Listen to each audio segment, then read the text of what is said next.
తెలియజేస్తూ మాలాంటి పెట్టుబడిదారులకు సినిమా మీద పెట్టుబడిదారులకు అన్యాయం జరిగితే అధికారులు కానీ ప్రభుత్వం కానీ వారి మీద కఠిన చర్యలు తీసుకోవాలని కోరుకుంటున్నాము.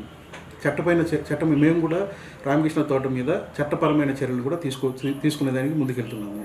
కాబట్టి మా మీడియా మిత్రులకు తెలియజేయడం విధంగా ఇలాంటి విషయాన్ని ప్రెస్ ద్వారా అధికారులకు ప్రజలకు తీసుకెళ్లవలసిందిగా కోరుకుంటున్నాము.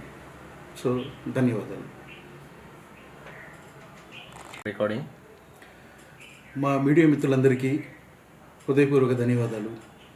నేను ఇక్కడికి రావడానికి ముఖ్య కారణం నాకు జరిగినటువంటి అన్యాయాన్ని ప్రజలకి మీడియాకి చెప్పుకోవడానికి కోసం ఇక్కడికి వచ్చినాను. ముఖ్యంగా నా పేరు కొండూరు మురళి, కే మురళి అండ్ మరియు బి ఆనందబాబు. మేమిద్దరం కలిసి ఒక పార్వతి ఇద్దరు దేవదాసులు సినిమా కోసం 2 కోట్ల రూపాయలను రుణంగా మాశ్వతి ప్రొడక్షన్స్లో పెట్టుబడి పెట్టినాము.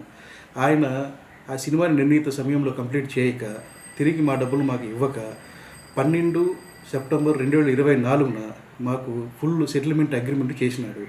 కాపీరైట్స్ కానీ ఇంటలెక్చువల్ ప్రాపర్టీస్తో కలిపి అండ్ ఆల్ రైట్స్తో పాటు మాకు సెటిల్మెంట్ అగ్రిమెంట్ చేసినాడు. ఆ తర్వాత నుంచి మేము ఆ సినిమా కంప్లీట్ చేసేదానికి, రిలీజ్ చేసేదానికి డబ్బులు ఖర్చు పెట్టుకుంటూ షూటింగ్ చేసుకోవడానికి అన్నీ కూడా